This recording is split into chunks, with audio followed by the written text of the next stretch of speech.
You've heard about Hong Kong's role as a gateway to China, and clearly that is one of its roles and has been one of its roles. What's less well understood is this is a two-way flow, this gate. It's not just money moving in one direction, it's very much now a two-way flow. And just as we've got the world's funds seeking to grow their allocation to Asia, and within Asia to Hong Kong, whether that be public or private equity, just as we have that flow, we've got just as important a flow of funds and expertise coming out of the mainland. So more and more what we're seeing today is not just the flow of capital looking to support the growth of an economy, but the outcome of the outpouring of fund managers, brokers, and money moving into Hong Kong, looking for investment opportunities and looking more globally at investment opportunities.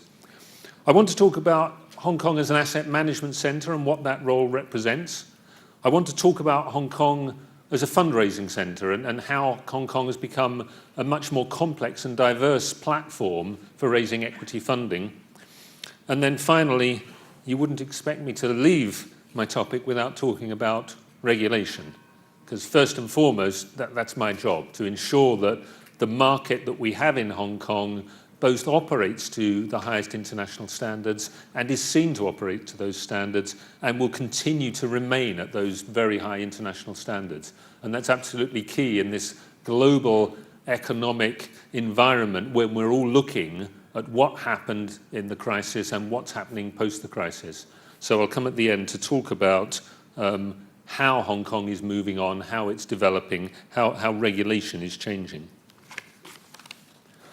You heard a little earlier about Hong Kong's role as access point to the mainland. I'm not sure who to point to for who's got the slides. If I point over there, something will move on. Well, one of the things I did when I was in London was about 10 years ago, we started producing these league tables. So at the time, I wasn't too worried about who was third, fourth, fifth, and sixth. It was all about, from London's perspective, just about London and New York. And so we produced these league tables, and typically we came up with league tables that firstly ranked international centres and then said to people why. Why are they important? And two or three things came up top every single time. First and foremost, critical mass. You want to employ people where you can find people. You want to set up office where you've got the right support services. So whether that be accountants or lawyers or printers, you need to know that the environment that you can operate within exists. And you need to know that when you want to go and hire good risk people, you can find good risk people. So critical mass was absolutely one of the key components. The second component was about a regulatory environment. So about a system that people felt was comfortable, that they could work within, that was predictable.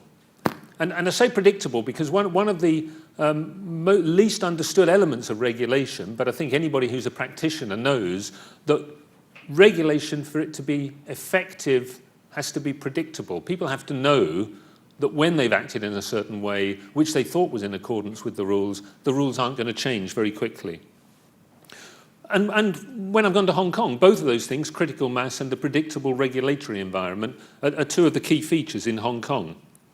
And obviously the additional features for Hong Kong are about China and the growth and the development of China.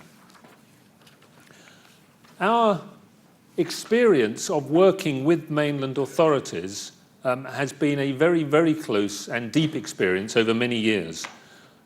You heard earlier, any of you who will have been to Hong Kong will hopefully have sampled the products of the Qingdao Brewery Company, which was the first listing in Hong Kong.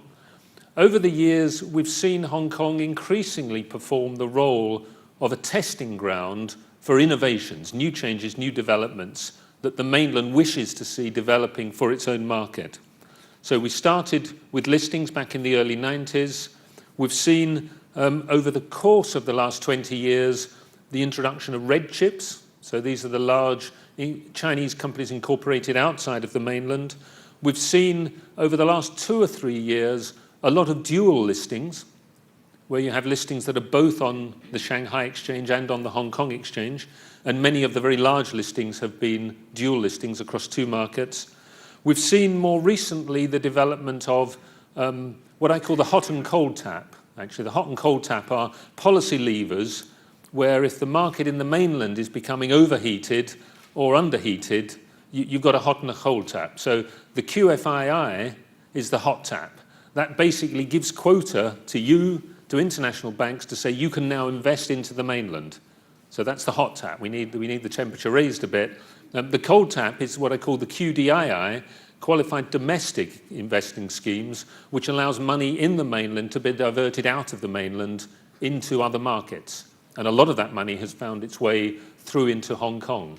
So both of those schemes we've had in place for a number of years now, they're evolving and developing as ways of allowing mainland money to get exposure to overseas markets, allowing overseas investors to get exposure to the mainland market. And then, of course, more recently, we've seen the structure and creation of renminbi products within Hong Kong. So we've seen corporate-level renminbi products issued in Hong Kong. Many of you may not know this. McDonald's have been one of the first issuers of renminbi bond in Hong Kong. We've also seen some retail products issued, and we're starting to see fund products.